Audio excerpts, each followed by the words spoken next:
Assalamualaikum warahmatullahi wabarakatuh. Nama saya Luki Reza, Prodi Manajemen Universitas Internasional Semen Indonesia. Setelah apa yang kalian lihat dari video tersebut, itulah yang terjadi pada negara kita saat ini. Miris bukan?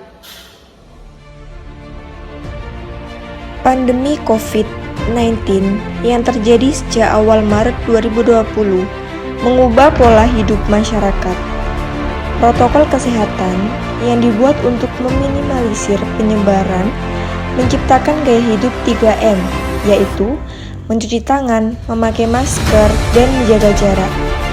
Nyatanya, hal-hal ini menimbulkan dampak baru dalam lingkungan, yaitu timbunan sampah medis seperti botol hand sanitizer dan sabun cuci tangan, masker, sarung tangan, dan APD. Menurut data yang dihimpun Kementerian Kesehatan pada 2019, ada sekitar 295 ton per hari limbah medis. Sementara sepanjang pandemi COVID-19 meningkat 30%. Pada protokol kesehatan, masker medis sendiri termasuk ke dalam limbah medis. Limbah medis saat pandemi tergolong ke dalam golongan limbah bahan berbahaya dan beracun atau yang bisa kita sebut B3 dan bisa dikategorikan sebagai limbah infeksius sehingga perlu dilakukan penanganan secara khusus.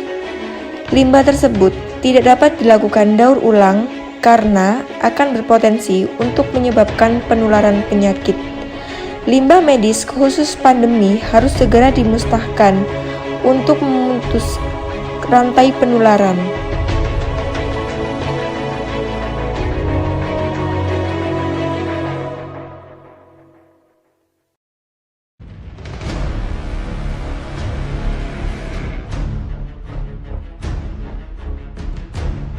Di Malaysia, ditemukan monyet kecil terlihat sedang mengunyah tali masker yang sudah menjadi sampah.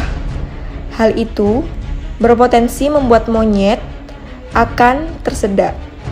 Contoh yang kedua, di Inggris, ditemukannya seekor burung camar tidak bisa bergerak selama seminggu karena kakinya tersangkut di tali masker sekali pakai.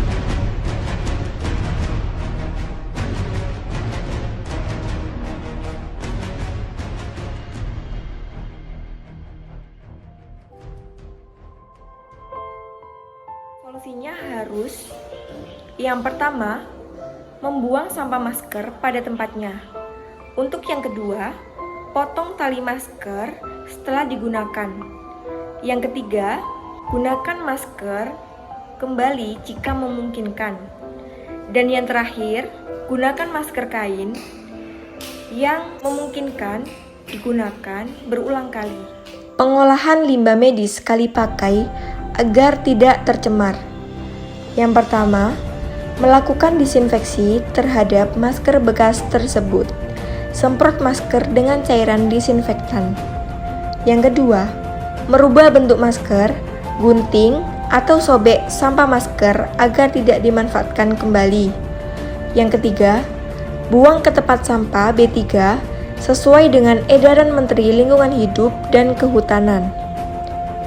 Yang keempat, mencuci tangan dengan sabun dan air mengalir setelah melakukan pengelolaan masker.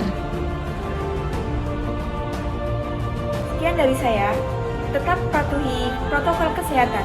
Saya Luki Reza, wassalamualaikum warahmatullahi wabarakatuh.